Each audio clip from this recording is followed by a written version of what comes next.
Whenever DreamHack happened, our entire site goes down every single time, like for the first 2 years.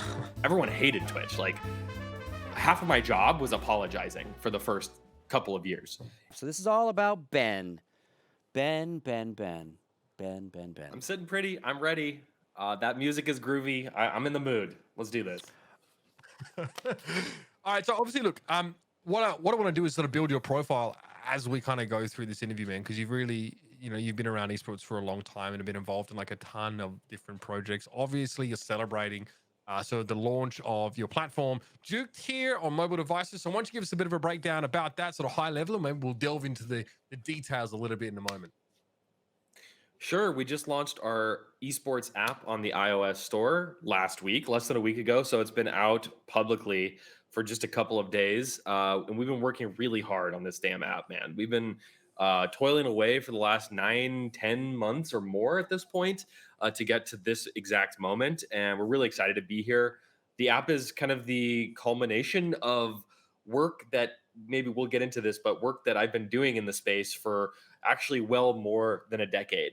So we're really, really excited to get the app to market. And if you don't know what it is, it's basically a mix between ESPN, so esports scores, schedules, news, curated push notifications about your favorite esports teams right on your phone, and Reddit. So we've also got a social networking component where you're going to see a news feed with user-generated content about the esports teams and games that you follow. So basically, it's like a social network that cuts straight to the point and just gives you the esports content and the scores and the schedules and everything you need to follow your favorite teams in one place. Join a community.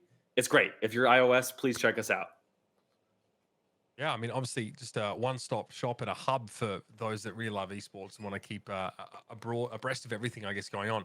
But let's roll it back. Let's go way back, because obviously every story has an origin. I want to talk about sort of your first forays into gaming and esports, because you particularly, and I know a few other people, fell in love with quite a unique shooter game, one that some people might actually not be aware of if they come from like a Counter-Strike or like more of a COD background like I did. So tell us about your love of Tribes and how that sort of fermented and how it progressed. All right, how long do we have? Damn, we're going all the way back. So I was the tender age of 11 years old and had never played any first-person shooters, had never played any online games, but I went over to my friend's house and he had this game called Tribes, and it was insane. You're flying around this big open... You have to remember, this is 1998. Like, the games that people were playing were Counter-Strike, were Quake. You're in an arena. It's really tight. It's really claustrophobic. Tribes is like big blue sky, rolling hills, and you are cruising. You are moving across them because you got a jetpack and you're able to move really fast. So, well, in games like Quake, you have strafe jumping where you can abuse the physics of Quake to move very quickly. In Tribes, you had something called skiing, which basically like you have a jetpack that regenerates, so you can go up really high. And then you could abuse the physics by jumping constantly when you go down the other side to have zero friction. So you use gravity and your jetpack's regeneration to go up and down until eventually you're going a couple hundred miles an hour, and it's capture the flag mode. So you go as fast as you can, you grab the flag, you get home, and nothing will ever be as good as Tribes. I will say that with utter certainty. Is best game ever. I actually still play someone like made a spiritual successor called Midair that has been in like closed alpha for 5 years for some reason. And I still play it on a regular basis. I still play pickups because it's the best. I just love it. Now, what about the high-res remake, my friend? What did you think about the high-res Tribes? I liked it. I mean, Tribes Ascend, like for me, being part of the Tribes community for so many years, literally decades at this point. The fact that we got another new Tribes at all just makes me happy. I'm not one of those people that's going to shit on everything new because it doesn't perfectly meet my tastes. Is it my favorite Tribes? No. Is it my second favorite Tribes? No. But, it was a free-to-play Tribes that brought literally hundreds of thousands, if not millions of people into the game, which I was stoked about, and I played competitively. I did tournament organizing. I did shoutcasting. So I loved Tribes Ascend. Not as much as the other Tribes games, though. Yeah, an interesting little Counter-Strike trivia bit. TSN, which became one of our, mainstays when it came to broadcasters, audio first and then video. Yep. Jason worked for them. DJ Wheat worked for them. They started as the Yep. Tribes Sportscast Network. That's what TSN standed for. And then Yep. when Tribes started going away and they started doing Quake and Counter-Strike, they changed it to Team, but it was Tribes originally, Hunter and those guys. So, yeah, again, one of the early platforms that, again, kind of got, I guess, pushed to the side a little bit. Now, you talk about, not being one to, nitpick games, and you certainly are not one, because you also were boldly the only one on the planet, Ben, Oh God, we're going to here. think that Brink, I know the control room is like, I can't even Google that game to look that up. Brink, Oh man. Ben thought Brink was going to be the greatest esport. I think a lot of us were excited for Brink, but yeah, you really were excited for Brink, my friend, back in the day. So, look, I mean, like us, like. Did you think we Quake, were just going to talk about Tribes- Juked? Did you think it was just going to be about Juked? No, Okay. no. Okay. But like, there's this cohort of gamers that play all of the like hipster FPS titles, like the really skill based, the really team based ones. So Quake, Tribes, Enemy Territory is up there, right? Mhm. Like, it's also got strafe jumping. It's also got really tight team play. I fucking loved Enemy Territory Quake Wars, which also puts me out on a limb because nobody's ever heard of that game. Yeah. And I loved Enemy Territory in general, just because of the movement and the team. So, Brink was the new game by the developers of Enemy Territory. Yeah. And it was built in id Tech 4, which was their first mistake. Engine was god awful. But yeah, I mean, you have to remember, Scoots, like, I actually remember specifically one of the very first esports events I ever worked was Devastation 2009. Oh, yeah. I was working with you guys. I was working with Live on 3, DJ Weed, Slasher Scoots.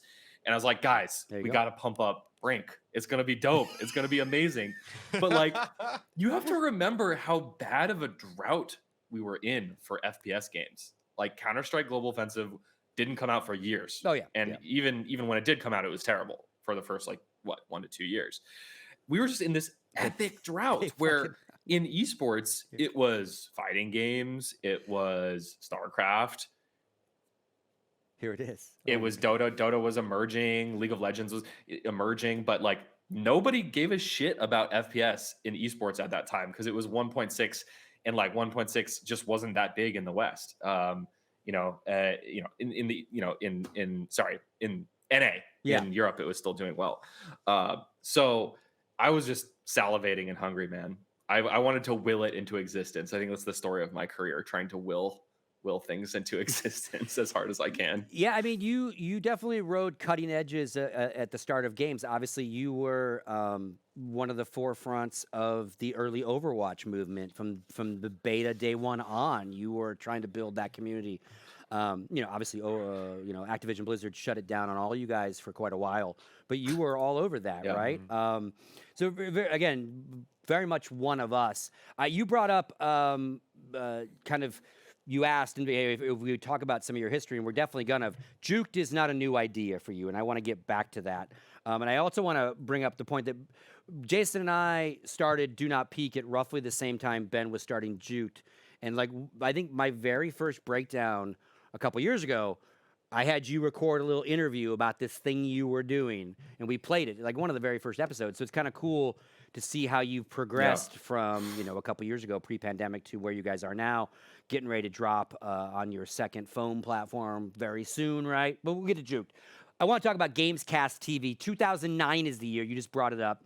You brought up Devastation. This is the trailer for, and by the way, does Marcus still hate you for my Lord. mispronouncing, like, capital wheat? Gamecast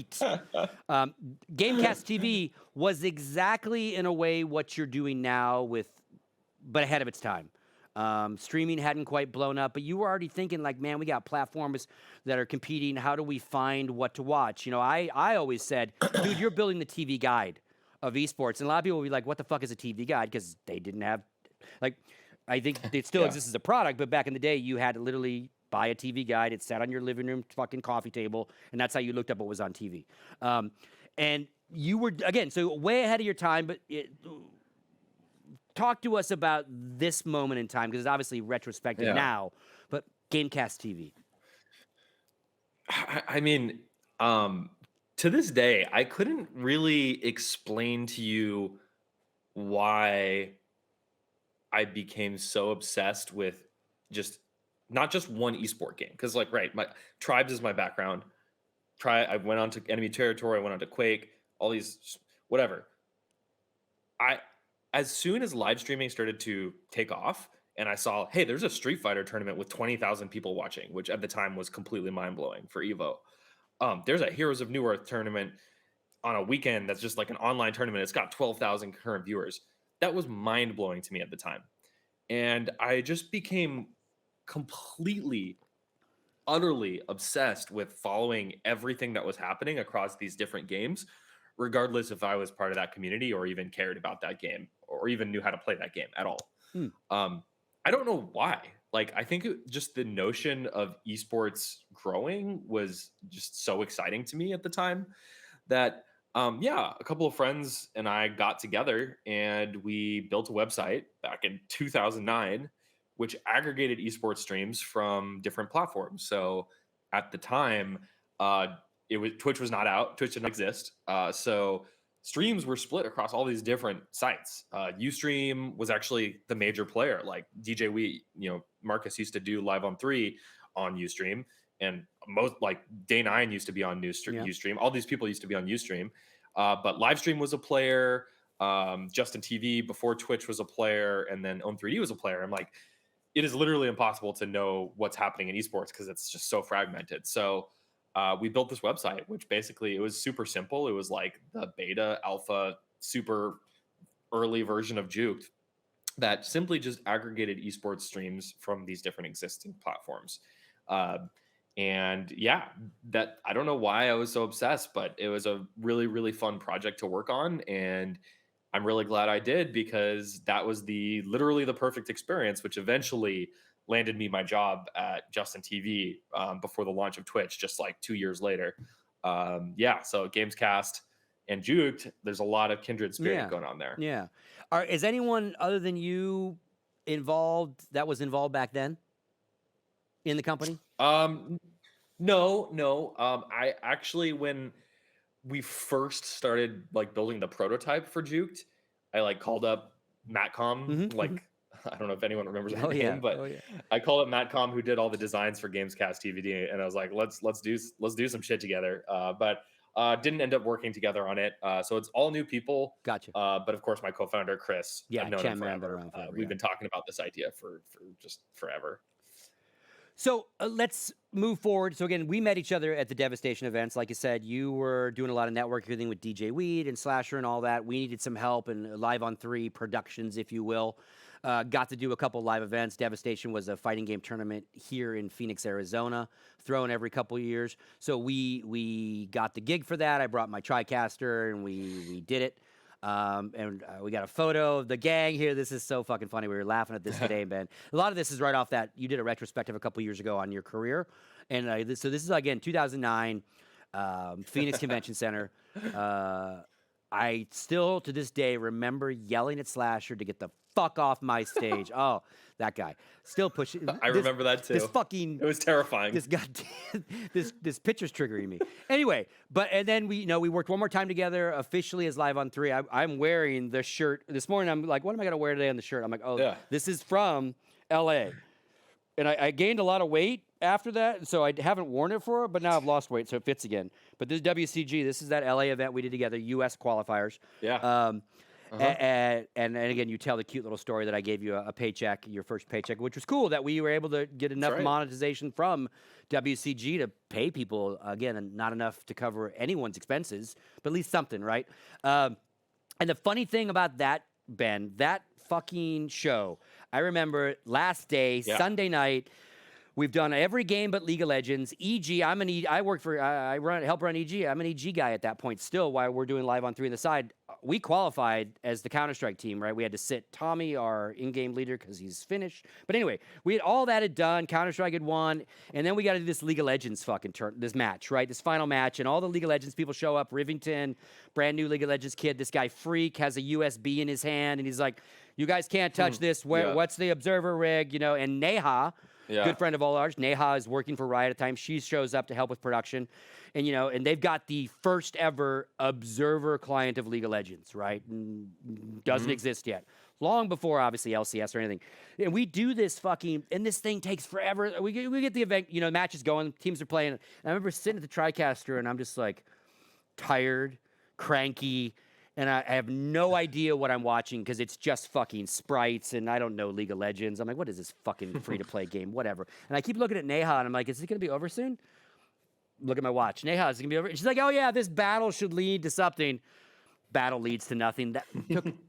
It felt like hours to end this match. But to your point, I keep watching the viewer count, and it's destroying anything we've done all weekend in the sense of how many people are watching. And I'm like, Neha. And she's like, yeah, dude, it's a really popular game. I'm like, what the fuck? I'm a Counter-Strike guy, right? What the fuck? Blown away. And obviously League of Legends now. And I remember a couple years later bumping into Rachel at that IPL in Atlantic City, and she's like, keep an eye on this room down the hallway. And I'm like, what? The League of Legends room? Shut the fuck up. She's like, no, dude. I'm like, shut up. You're high.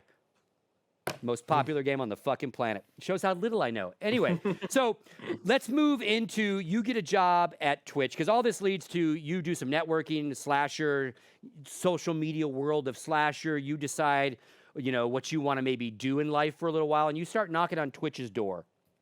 Kind of walk us through joining Justin TV, I should say, not Twitch, right? And Zarth, joining what might have been Zarth. What might have been Zarth. So this just goes I feel like everyone in esports has a story like this. Like, I got lucky. I met the right person at the right time who introduced me to this other person, and then I went to this event. Everyone has this story. I think the take-home message for anyone who's looking to get in the industry is you make your own luck. Because it was volunteering and working with you guys a bunch of times. It was harassing Slasher all the time to whatever. That's how I got my foot in the door at Justin TV, right? So Slasher introduced me to Kevin Lin, who is the COO of Justin TV at the time. And they wanted to try investing in video games, in esports, to see if that can grow, if that could become big. So this is back in 2010, when esports streaming was just barely starting to take off. Like, the Team Liquid directory for StarCraft 2 beta was starting to pump all these viewers, StarCraft streamers, and all right, let's bring someone in from the esports community to try and grow this. And I already lived in the Bay Area. San Francisco is where Justin TV is based, and Slasher introduced me. And building Gamescast TV, I literally knew 80% of the people who were streaming any kind of esports content at the time. So, and they were on all these other platforms. So they said, okay, you come here and get all of these streamers who are on these different platforms to switch over. So that was my first job. And I got Live on 3. I got, JP. I got everyone who was streaming on Ustream. I got all these people to switch because I already knew all of you really well. I was already friends with you guys. Well, I didn't know you really well yet. I know you guys well now, but we're becoming friends. And gaming was blowing up. Literally, that was the moment that the team said, okay, this is no longer an experiment. We're going to spin off and build a whole company around gaming and esports streaming, which, believe it or not, Twitch, when it was first launched, was primarily about esports. There weren't a lot of influencers didn't exist yet at that time. So it was all about esports. So I joined the team. I hired Gunrun. He was the first person I hired because everyone fucking sucked at streaming at the time. Nobody knew how to do it at all. And Gunrun was like, if you pull it into your browser this way and you capture that way, then you get a little bit better frames per second and it doesn't tax your CPU as much. So we hired Gunrun, we hired Elaine, and that became the original Twitch partnerships team. We launched the company that June, just a couple of months after I joined. It was incredible. It was such an incredible ride to be part of that. And obviously, this is a platform that really kind of exploded, right? Not only did it, it started with these grassroots motivations, and you brought over a lot of the core of the streamers to the platform. But I want to hear about sort of the years in between, because obviously the platform experiences this crazy growth. What's that like? And then obviously Amazon, getting involved, and I guess sort of taking over in that regard? Like, I'd love to know your thoughts on this stretch of time because, you know, Yeah. for those that don't know, like humble beginnings for sure, but I mean, the platform blew up. Yeah, it blew up like crazy. I mean, we had our fair share of adversity. Like Twitch sucked in Europe. Like we didn't have data centers out there. Whenever DreamHack happened, our entire site goes down every single time. Like for the first 2 years, everyone hated Twitch. Like half of my job was apologizing for the first couple of years. And then there was platforms like Own3D, which if you're old school, you remember, they were a very legitimate competitor because they had those data centers in Europe. And so it wasn't like this smooth, easy transition. It was hustling every single day to get streamers to switch, to find new ways to help them monetize, to find new ways to get them more viewers and give them fame and all these things. But I mean, as somebody that was completely obsessed with esports, I honestly never thought I would get a full-time job in esports. I never once was like, that was never my goal.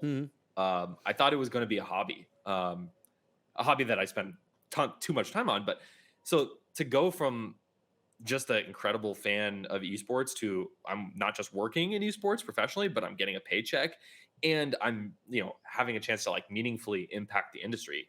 I mean, it was an absolute dream come true. And we hustled and we traveled all around the world, got to go to Sweden twice a year for like 5 years straight for DreamHack, got to go to Cologne, Germany, where you lived for quite some time, Mitch, for Gamescom every year. Got to go to Japan and Korea, and of course, like Atlanta and like Texas and like the shitty little convention centers by the airport. And so it's not all glamorous, but got to travel the world doing it too, which is it was a true dream come true. It really, really was. Question for you. In regards to like a shift, you mentioned, and it's a really valid point. When this all started, like the main content, the main draw was esports related tournaments. There were very few influencer type streamers, right? Like the numbers were coming off of esports type events, StarCraft, etc. Where do you see the shift? Like what year? And can you pinpoint a game release or a set of streamers? Like I was just thinking earlier today, like, because I was going to ask you this. I'm going to ask you both. Who's the first non-esport stream gaming related you watched? For me, it's Lyric. Lyric is the first non-endemic-y watching Counter-Strike, watching StarCraft. Like, this guy's fucking funny. I'm going to watch him play a video game. For me, it was Lyric. What about for you, Mitch? And then what about for you, Ben? And then, Ben, you got a year or a time frame that, like, the shift happened at Twitch? Like, oh, fuck, influencers are all these people and esports is popular, but not like that shift has obviously happened. So yeah, you first, Mitch. Who'd you watch? Honestly, I wasn't interested in any of them until Seagull was streaming, and I guess that was sort of esports related still. But yeah, I was a big Seagull fan. Anyone now that you watch that's unrelated to your crafts and your esports, etc.?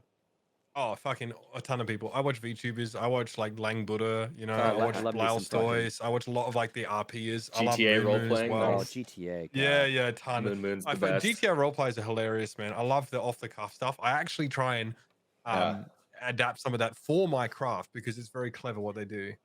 Well, yeah, when Lyric went into like the Lean Boys, oh god, that was the best of both worlds for me. Because anyway, Ben, for you, who did you watch first and went, oh shit, and not an esports person, and then can you kind of pinpoint a big shift in the company? Yeah, I mean, I worked at the company, so I was very familiar with everyone doing it. I think the folks that stand out are like Dan's Gaming, Man vs. Game. Those were some of the Justin TV streamers who, like, when Twitch launched, they were the first kind of variety streamers. I think Lyric was really shortly after that. I think Lyric was probably the first streamer who built identified the model of, hey, I can actually stream 8 hours a day and grow this thing. Yeah. Like no other streamer at the time most streamers stream for 2 hours, like once a week. Right. But he was like, I'm streaming 8 to 10 hours a day, 7 days a week or 6 days a week. And that's, literally that's how you have to do it. Like, otherwise you're never going to become a big Twitch streamer, right? Like it's almost impossible without that kind of dedication. So, I mean, I would agree. Lyric does stand out. When did Fortnite come out? That's my question. Do you think that was the big shift? Like a gamer influencer? It was absolutely okay. Well, I mean, I'll clarify, because before then, streamers were absolutely huge, individual streamers, but it was White Raw, and it was, double lip. I mean, I'm like forgetting the really old League of Legends names, but it was some of those guys who played on Dignitas, like Cutie-Pie, and like, yeah, it was Nijaki, it was Cutie-Pie, like, Got you. but Okay. they were pro players, Yeah. like, so Voy Boy. it wasn't, yeah. Voy Boy, absolutely, yeah. Names like Destiny actually come to mind. Sure. But I mean, still out of a it was competitive Fortnite background. and Ninja that changed everything. Okay, Yeah. fair enough. I mean, obviously, Ninja is a competitive player. He played Fortnite competitively, but like, not really esports. I guess it is safe to say that Sure. that game blew it up in 12 million ways around us, for sure. Just from its mainstream presence. Okay, cool. So then, okay, let's keep moving. So let's talk about what precipitated your departure from Twitch. You know what I mean? Obviously, there was a plan. You had something big to work on. But sort of, how did this all go?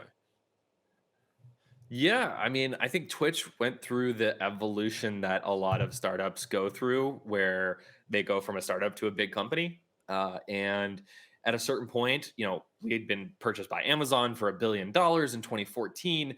There were a couple of years after that where Twitch didn't change like on the next day. It was still Twitch, but slowly and surely the priorities shift, and it goes less from community focus, more to monetization, more to let's go mainstream in every way possible. So, I mean, to be quite frank, folks like me, who my best attribute was like, I know everybody in esports and I'm directly connected to the community, and I'm good at speaking community, that becomes way less valuable for a company like Twitch that's just blowing up like insane, and looking to become the next YouTube. So folks like me, like I was pushing, frankly, to build an esports portal for years upon years. I'm like, guys, this doesn't exist. It's super hard. If we build this, sales team is, I'm telling the sales team about this, like, oh, hell yes, we're going to sell this up, down and center. Like, this is going to be amazing. But from a product perspective, I could never convince Emmett, our CEO, that it was worth building a product for esports on the platform. So the priorities shifted. And eventually Twitch said, hey, we're just going to cut off our community department. Like Marcus's team, many layoffs on the content side. We were doing Twitch Weekly, and like the big wigs and execs are like, Twitch Weekly, I don't give a shit about that. That's what, 15,000, 20,000 concurrent viewers once a week. That doesn't impact us. We were speaking to the community, but they didn't care. They didn't care about that. So it was time to go. It was time to split. I couldn't get any momentum on the esports stuff I wanted to do. All of my hires that I would submit to HR would get approved. We'd interview people, and then before I sent the offer, they would say, "Oh, just kidding. The headcount went to engineering." So it was time to get out and pursue this thing, which became Juked. I do have one more question related to your time at Twitch. Can you confirm or deny that you are the one that spent $45 million or whatever it was on the Overwatch broadcast rights? Thanks for the money, cunts. Because DJ Weed is not happy with you right now. No, look, I'm not in the same boat. I'm not in the same boat as Marcus and Atrioc and everyone who is saying it was the dumbest deal in history. Because, like, honestly, Overwatch League actually season 1 vastly exceeded our internal expectations for viewership. Like, you got 450,000 concurrent viewers on the first broadcast. I mean, people have short memories, man. People have really short memories. Year 1 was excellent. It was getting 100,000 concurrent viewers every day of the week that they broadcasted. Was I a decision maker? No, absolutely not. I was not. I was not part of the decision making process. I was part of the team that helped onboard Overwatch League, that helped set up all their channels, that helped do all the marketing. But I was not part of the decision making. Yeah. I was very happy that it happened. If it went to YouTube, I would have been kind of depressed. Yeah. So you tell Marcus. Marcus would have liked it a lot more though if Twitch didn't have a streaming esports streaming monopoly. You know what I mean? I think he would have been quite happy to pay the money if he actually had to fucking compete with someone. Marcus. Drop the elbow. All right, I'll fucking go. I'll go to town. He might have 30 years on me or something. I don't give a shit, mate. So yeah, I mean, I don't know. We did some cool stuff. You know what I mean? I think like the command center, like the like the extra add-ons we had on the Twitch side were awesome. They were really cool value adds. I think what people aren't maybe taking into account about that deal is like, say Overwatch League did go to YouTube at the time. I mean, like that could have shifted. Like already, market share is shifting rapidly from Twitch to YouTube when it comes to esports streaming. But like that would have started much earlier and happened much faster. So it's not just about the dollars and cents; it's about those viewers and those eyeballs, and there's a lot of intangibles. Yeah, and it's always it's easy to look in hindsight and go, well, maybe that was a bad decision now, but at the time, we constantly talk about esports to succeed like mainstream sports. You have to be selling, and someone has to be buying your broadcast rights. That's a huge revenue stream in you the have to real understand world as well. So Bobby threatened to compete with Twitch as a platform. With the acquisition of MLG TV. You know what I mean? Like he obviously it was a lot of hot air. Like he was throwing his fucking toys out of the pram. Well, yeah, like he was threatening to pull all the games off the platform and shit, right? A little bit of blackmail, a little bit of maybe over the barrel, maybe the right idea to buy rights, maybe just too much money, too many zeros. Just just business, just capitalist, just business, just business, kid. Well, then we're going to Dubai. We're off to Dubai then, because they're really capitalist over there. No, we're not. Fuck that place, dude. All right, Ben, let's move on. So you leave Twitch, obviously. You've got paper on Twitch. You stay there a very long time. One of their early employees, obviously, you got paper, so you're vested. You got a nice chunk of change. You can go figure out what you want to do. You've moved your butt from the Bay Area to the LA area. You've opened up Juke. You got some outside funding. You got some crowdfunding as well. And now you're like full-time Juked. What is the future? Yes. You just launched last week on iOS. Started on a website. Yep. Now website plus iOS, Android coming soon. Our entire engineering team is working on it. And I think all of you DMP guys are Android. So none of you have the app yet, which I'm sorry. No, we got two. We're working hard. No, Michael's got your app going, and I think Lily's got your app. We got a few. You and Jason. Yeah. You and Jason are not. So I don't. We're working hard to get that Android app for you as soon as possible. Yeah. Question that's incredibly selfish. On the website, you used to you used to obviously list non-esports events themselves, adjacent content like the breakdown. Like we had a page, it would show up on a schedule and a calendar if you wanted to. Is that kind of stuff coming back? Obviously self-serving for me, but there's a lot of, shouldery content to the world of esports that people would love to have in their calendars. Yeah, absolutely. I mean, we still have a content calendar. It's the crux of the app is now it's a social platform for esports fans. We want to be the place where you follow all your favorite esports, but also have conversations about them. But we still have the calendar. We still have streams, and absolutely, we should talk about that. Yep. Okay, cool. And then I know you're moving heavy to the mobile system for obviously a variety of absolutely capitalistic and smart reasons, right? People have a phone, and you all have phones, right? Yeah. But correct me if I'm wrong. Is there still an issue on the website, or was it just an issue in the past that Twitch was not playing nice with third-party embeds, and you guys were caught in that? I saw a drama a while ago. Is that still an issue for you all? We were caught in that, and every developer who's ever used the Twitch API and embed player was also caught in it. Twitch basically said, hey, you know what? We'd prefer people to be on our twitch.tv or on the app. So we're going to fuck over anyone who's spent hundreds, thousands, tens of thousands of hours developing products around our embed player. Super shitty move. I mean, like 50,000 plus people were using Juked every single month. And they basically said, oh yeah, screw all you guys. Doesn't matter. Come to Twitch. If you're not familiar with the purple screen, they changed the algorithms all the time. At first, it was like once every 30 minutes, there would be this like minute-long purple screen that says, click here to go to Twitch. You're not getting the full experience. Now it's like, I think it's like every 5 minutes it pops up. So that's so interesting because Twitch are more than happy to embed streams in pixels on pages to plump up viewership if they get paid enough by tournament organizers. Damn. So they did that for ESL. They probably did that for Overwatch League as well. So they're happy to embed streams, but usually, okay. Fascinating. So, fuck me. I mean, but this is the other part. Sorry, I didn't mean to interrupt you, but the other part that's frustrating for me is like literally, I don't think Twitch would exist.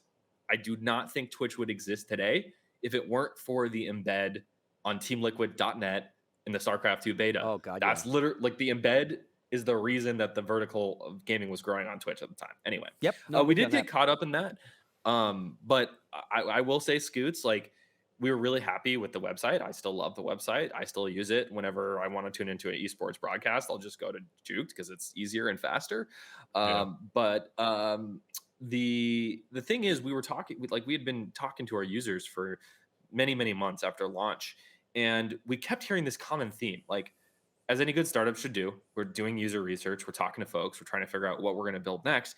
And people just kept saying some version of, I don't look at Twitch chat anymore because it's so chaotic and spammy and toxic and terrible. Mm-hmm. I don't tweet anymore because I'm afraid of getting quote retweeted by fucking Thorin or Richard Lewis or like just people jumping down my throat. I don't look at Reddit comments because it's too hive-mindy and bullshitty, and Reddit mods are overbearing and like toxicities there as well. So we kept hearing this theme of just like, I'm not unsatisfied with the existing solutions for having conversations with other esports fans and actually going deeper. Us old school folks, like we grew up on forums where no, they weren't perfect. Yes, there was toxicity on forums too, but like you recognized familiar names. You could go deep on your favorite game. You could have really deep conversations. Try having a really deep conversation on Twitter and see how that goes. Yeah, or Reddit for that matter. Totally right. Yeah, because this is a very interesting, because like obviously you've made the de facto TV guide of live streaming content. And here you go. This is the error message you would get, if you will, or the hey, come to our website message. Very annoying. So it sounds like very annoying, but it's still serviceable. I haven't used the site in a little while, so sorry for my ignorance on that. But my question about that was, does going to iOS, does that go away? Are you allowed? Is the embed better on the phone? Yeah. Okay, cool. Great. The answer, no, sorry. Answer is no. It's not embed. It's not better. But YouTube is dominating right now. Like YouTube, almost everything's on YouTube in esports at this point. If it's on Twitch, it's already on YouTube as well, except for a few things here and there. So we're prioritizing YouTube whenever possible. And then I think more importantly, the app's focus is different, right? Like the app's focus is to keep you up to date on everything in esports and connect you with people who have the similar passions that you do. So it's not as much about streaming. The website was more TV guide.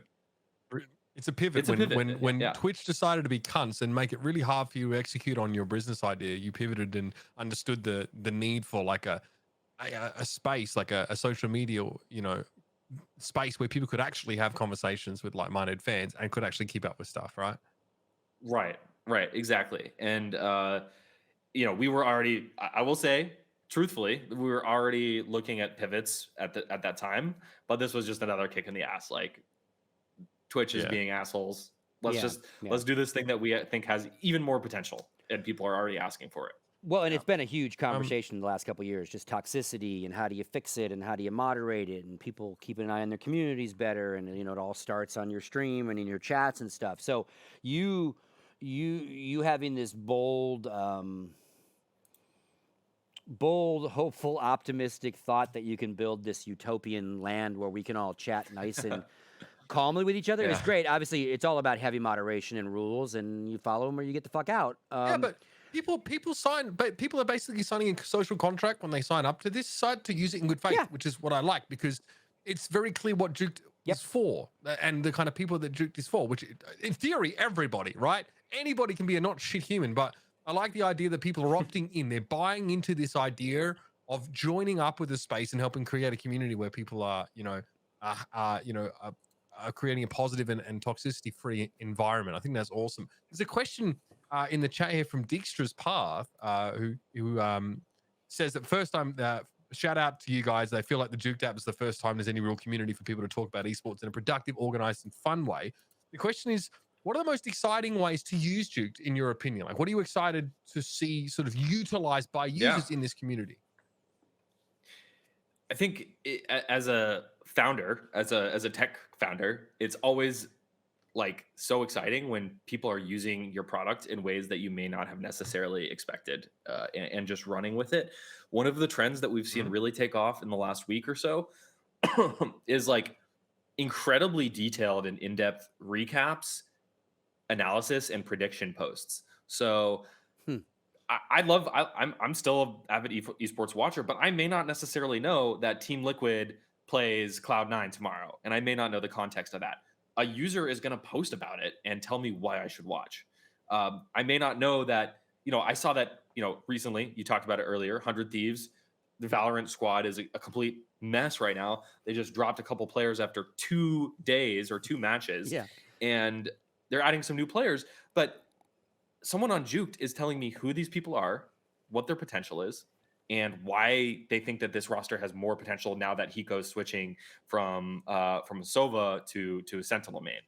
And like, yes, you can find this stuff. Like, if you're in the right circles at the right time, in the right subreddit, in the right comment thread, Yeah. in the right Discord server, you might find that information. But like, legitimately using the Juked app on a daily basis, I'm seeing this stuff, and it's giving me storylines that, like, I watch CS:GO majors. I don't watch every CS tournament, but Yeah. like, I have every single storyline for IEM Katowice lined up in my head because Juked users are talking about it. Our app is sending me push notifications whenever there's like breaking news or results that I need to know about. So I'm really excited about this use case, and I'm just super happy to see our user base like really leaning into it and putting in the work to create this kind of content. It's been awesome. And this isn't curated content by you guys. This is just user generated like fan journalism, right? Yep. Just helping the other fans out with info. That's kind of neat. Um, future plans, obviously tackling toxicity, building this like inclusive community, everyone, playing by a good set of human rules. Beyond that, you get Yeah. success, the numbers keep growing, Android drops, you got it on both phones, you're rocking and rolling. What do you see the future of Juked being? Big sponsor presence of other stuff, or just kind of staying in your lane? What are you doing? Yeah, I mean, our goal is to be the companion app for esports. No matter what kind of esports fan you are, no matter what game you follow, we're going to be the app that's. I mean, like, I think the best way to describe what we're doing is really kind of smashing ESPN's functionality together with a Reddit. So one of the things our users love right now is we've got this awesome editorial team. Steven, Sean, they're killing it. We're covering almost 24 hours a day. We're the first app that's going to send you a push notification about 100 Thieves dropping their roster. And we've seen that, like, literally 2 minutes after the news drops, we have a post up. People are discussing it. They're getting the first, they're the first place that they're seeing it, and they're staying up to date. So, the anti-toxicity stuff is really important to us. Like, we're try and move the culture in a positive direction. But it's even more than that. It's just becoming the companion app for every single esports fan is our vision and what we're trying to do. Believe the Newzoo reports or not, there's at least a couple 100 million esports fans in the world, like true fans, at least. And we want to get at least the non-China ones. I mean, China is a whole beast to tackle, but we're trying to get a huge chunk of all of them to be using the Juked app on a weekly, if not daily basis. That's kind of our goal. Obviously, we've been very rosy and this is a great app, great, all very positive business you're building. You're building a very additive, very positive facing business for our industry. Has anyone not liked this idea? Has anyone said I don't want you hosting? Has anyone been pissy, hey man, I know I'm still getting the view because it aggregates the view, but I want people to, besides Twitch, I want people to see my page. I want you're taking people away from the rest of what I'm trying to sell them, even though they're watching. You know what I mean? Because no one sees my panels, man, and all my other ads because they're watching on Juke. Yeah. Anyone push back? TOs, anybody give you shit? Or are they all this is fucking great? No. I mean, we're still a small startup, so we're not having super deep partnerships with Riot Games, but we're talking to the publishers and developers of the world. I mean, this is something that's like a value add. Like the toxicity piece is important to a lot of developers. Riot's talked about it a lot. Blizzard has obviously had its fair share of issues. But it's this common thread right now that I know a lot of other startups are also working on reducing toxicity, and big game engines are working on ways to reduce toxicity. So like that piece resonates truly. And then another thing we're seeing from our users is like, hey, I'm watching way more esports than I was before because I get a push notification whenever Navi is playing at IAM Katowice, and that's the only match that I want to watch. But I wouldn't have time. I wouldn't have known it was happening, or wouldn't have had time to watch it otherwise. So, no, honestly, we're not really getting negativity or pushback. Same with when we're aggregating a .esports or Deserto or whatever. We're aggregating their articles and we're driving traffic to them, and I think it's positive for the industry. I mean, the hope is we're not cannibalizing anything. We're just kind of lifting all ships, hopefully. Then we got another question in chat. Yeah, we do. I'll ask it. So, Dixter's Path now asks, do you think Juke has the potential to be a platform in addition to being a community? For example, making APIs available for direct integration into games and products, or adding events automatically, etc. I'm not too sure what that question means, but maybe you might know a little more.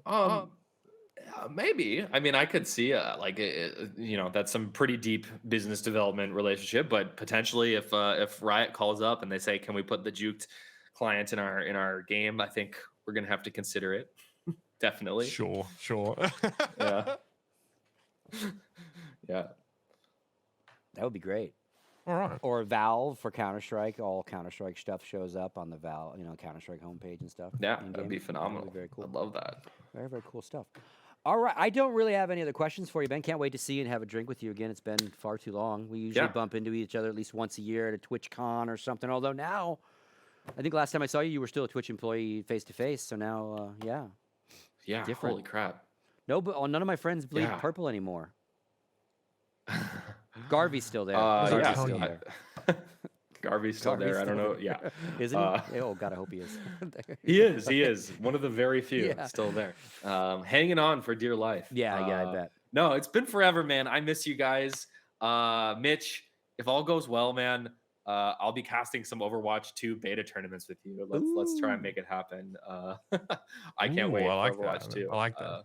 Reunion. I'm gonna do my best. The beta boys. Sneak coming back. in. Let's go. Yeah. Don't bring Rod though. I think we only ever casted that once at ESL, or maybe once or twice online. We did the Atlantic Showdown at Gamescom. Yeah. Mm-hmm. Yeah, that was a bloody good event. Glorious. It was good times, man. It was great. Yeah. So good. Let's run it back. Thanks for coming on the show, Ben. It's been a pleasure to have you, man. Yeah. Yep. Final thoughts. Thanks for having me. Exact let me drop date of Android is February what for the Android drop? February 24th. Exact dates? Oh my God, Chris is listening. He's gonna kill me. No, we don't have an exact date. I will say 100% of our engineering resources are on Android, so don't worry. We're trying and we're working as fast as we can to get it out. Look out for updates in the next couple of months, if not sooner. That's as much detail as I could possibly give you. But if you're on iOS, please do check us out. Like, the community is awesome. So please join. We'd love to have you. Thank you very much, sir. Appreciate it as always. Much love. Good luck to you and Chan, man, and the whole crew. Obviously, it's more than just two of you now. And we'll keep an eye on you. Juked.gg, folks. All right. Ben. Thanks so much, gentlemen. Big fish sticks. We didn't ask him the fish sticks. Okay, Ben. Have a good one. Ben, fish sticks. Oh, too late. He's gone. Shit.